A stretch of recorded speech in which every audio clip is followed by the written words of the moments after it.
بسم اللہ الرحمن الرحیم۔ السلام علیکم معزز ناظرین، آتر سٹوریز چینل پر آپ کو خوش آمدید کہہ رہے ہیں۔ ناظرین، آج کی ویڈیو میں حضرت خضر علیہ السلام اور شاذون فرشتے کا انتہائی ایمان افروز واقعہ آپ کے ساتھ شیئر کروں گا، اور ساتھ ساتھ آپ کو یہ بتاؤں گا کہ حضرت خضر علیہ السلام کو خضر کیوں کہتے ہیں۔ ناظرین، سب سے پہلے قصہ بتانے سے پہلے میں آپ کو بتاتا چلوں کہ حضرت خضر علیہ السلام کو خضر اس لیے کہا جاتا ہے کیونکہ حدیث شریف میں ہے کہ وہ ایک سوکھے گھاس پر بیٹھے ہوئے تھے، اور جب وہ گھاس سے اٹھے تو وہ گھاس ہرا ہو گیا، اور ہری اور سبز چیز کو خضر کہتے ہیں، اس لیے حضرت خضر علیہ السلام کا نام حضرت خضر ہے۔ ناظرین کرام، واقعہ کچھ یوں ہے کہ ایک دفعہ حضرت خضر علیہ السلام دریا کے کنارے بیٹھے اللہ کی عبادت کر رہے تھے تو ایک سائل ان کے پاس آیا اور اس نے اللہ کے نام پہ سوال کیا اور کہا کہ میں اللہ کے نام سے آپ سے سوال کرتا ہوں، مجھے عنایت فرمائیں۔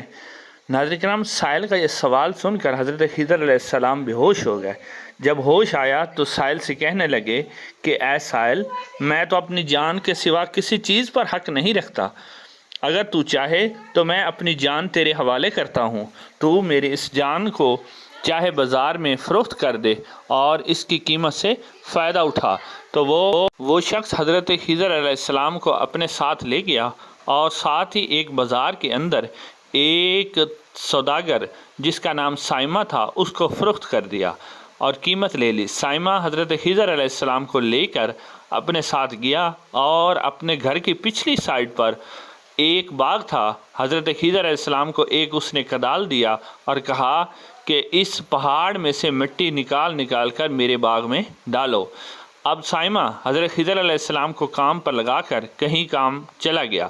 جب وہ واپس گھر آیا تو اس نے اپنے گھر والوں سے پوچھا کہ کیا تم نے اس غلام کو جو کہ باغ میں کام کر رہا ہے اس کو کھانا دیا ہے؟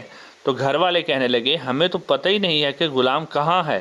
تو پھر سائمہ جو ہے حضرت خضر علیہ السلام کا کھانا لے کر خود حضرت خضر علیہ السلام کے پاس پہنچا۔ جب وہ وہاں پہنچا تو اس نے ناظرین دیکھا کہ حضرت خضر علیہ السلام جو ہیں پہاڑ کی تمام مٹی کاٹ کر باغ میں ڈال کر اپنا کام مکمل کر چکے ہیں اور اللہ کی عبادت میں مصروف ہیں۔ تو ناظرین، جب یہ سائمہ وہاں پہنچا تو اس نے حضرت خضر علیہ السلام کو عبادت کرتے ہوئے دیکھا تو اس سے بڑا تعجب ہوا، اور اس نے پوچھا کہ آپ بتائیں آپ کون ہیں؟ تو حضرت خضر علیہ السلام نے بتایا کہ میں خضر ہوں۔ یہ سن کر سوداگر جو سائمہ تھا وہ بے ہوشی میں گر پڑا، اور جب اسے ہوش آیا تو کہنے لگا کہ مجھ سے بڑی گستاخی ہو گئی، میں نے آپ کو نہیں سمجھتا تھا، اللہ کے لیے مجھے معاف کیجیے۔ پھر سائمہ نے اللہ تعالیٰ سے بھی درخواست کی کہ یا اللہ تو مجھے معاف فرما، اور حضرت خضر علیہ السلام کو آزاد کر دیا۔ حضرت خضر علیہ السلام جا رہے تھے، آگے دیکھا کہ ایک شخص جو ہے دریا کے کنارے پر کھڑا ہوا ہے اور یہ دعا کر رہا ہے کہ اے اللہ حضرت خضر علیہ السلام کو غلامی سے نجات دے۔ حضرت خضر علیہ السلام نے اس شخص سے پوچھا کہ آپ کون ہو؟ تو اس نے جواب دیا کہ میں شاذون ہوں، فرشتہ ہوں۔ حضرت خضر علیہ السلام سے شاذون نے پوچھا کہ آپ کون ہیں؟ تو حضرت خضر نے بتایا کہ میں حضرت خضر ہوں۔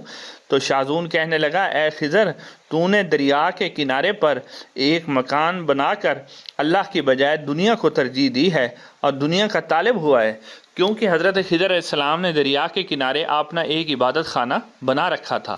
ناظرین کرام، یہ بات سن کر حضرت خضر علیہ السلام اللہ سے توبہ کرتے ہوئے کھلے میدان میں چلے گئے اور وہاں جا کے اللہ تعالیٰ کی عبادت کرنے لگے۔ اس کے بعد ناظرین کرام، حضرت خضر علیہ السلام نے وہاں ایک درخت لگایا اور درخت کے سائے کے نیچے عبادت کرنے لگے۔ یوں ہی حضرت خضر علیہ السلام درخت کے نیچے عبادت کر رہے تھے تو پھر اللہ تعالیٰ کی طرف سے یہی پیغام آیا کہ اے خضر، تو اللہ تعالیٰ کی عبادت کرنے کے لیے بجائے اس کے کہ تو اللہ تعالیٰ کی عبادت کرے تو دنیا کا طالب ہوا، یعنی تو سائے کے نیچے جو ہے عبادت کرنے لگ پڑا ہے۔ تو حضرت خضر علیہ السلام نے جب یہ سنا تو فوراً سے پہلے اس درخت سے نیچے سے بھی نکل گئے اور کھلے میدان میں اللہ تعالیٰ کی عبادت کرنے لگے۔ اس کے بعد حضرت خضر علیہ السلام نے شاذون فرشتے سے بھی درخواست کی کہ تم بھی میرے لیے اللہ تعالیٰ سے دعا کرو کہ اللہ پاک میری توبہ قبول فرمائے اور اللہ تعالیٰ مجھے معاف فرمائے۔ تو شاذون فرشتے نے بھی حضرت خضر علیہ السلام کے لیے دعا فرمائی کہ اللہ تو خضر علیہ السلام کی توبہ قبول فرما اور ان کی اس خطا کو معاف فرما۔ ناظرین کرام، اللہ تعالیٰ کے جو بزرگ انسان ہوتے ہیں انہیں دنیا سے کوئی غرض نہیں ہوتا، وہ صرف اور صرف اپنے اللہ کی رضا چاہتے ہیں۔ ناظرین کرام، حضرت خضر علیہ السلام کے متعلق کافی صوفیاء اور بزرگان دین اور کا یہ واقعہ ہے کہ حضرت خضر علیہ السلام ابھی بھی زندہ ہیں اور انہوں نے آب حیات پی رکھا ہے، اور وہ مختلف ادوار میں مختلف ولیوں سے ان کی ملاقات بھی ثابت ہے، اور وہ مختلف ادوار میں مختلف طریقوں کے اندر اور مختلف اشکال میں اس دنیا میں غریب اور مسکین لوگوں کی مدد کے لیے بھی آتے ہیں۔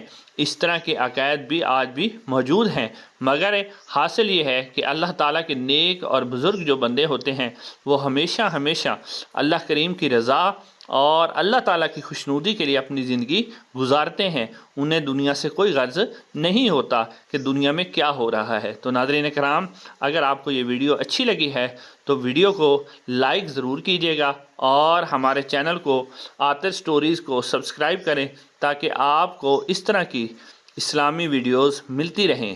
تو ناظرین، آپ سے گزارش کہ چینل کو ضرور سبسکرائب کریں۔ ناظرین، اللہ تعالیٰ سے دعا ہے کہ اللہ کریم ہم سب پر اپنی خاص فضل، رحمت اور کرم فرمائے۔ اللہ کریم ہمارے گناہوں کو معاف فرمائے، اللہ تعالیٰ ہماری غلطیوں سے درگزر فرمائے، اور اللہ کریم حضور نبی کریم صلی اللہ علیہ وسلم کے صدقے ہم سب کی بخشش فرمائے، اور قیامت والے دن نبی کریم صلی اللہ علیہ وسلم کی شفاعت نصیب فرمائے۔ تو ناظرین، انشاءاللہ اگلی ویڈیو میں آپ دوستوں سے ملاقات ہوگی۔ السلام علیکم ورحمۃ اللہ وبرکاتہ۔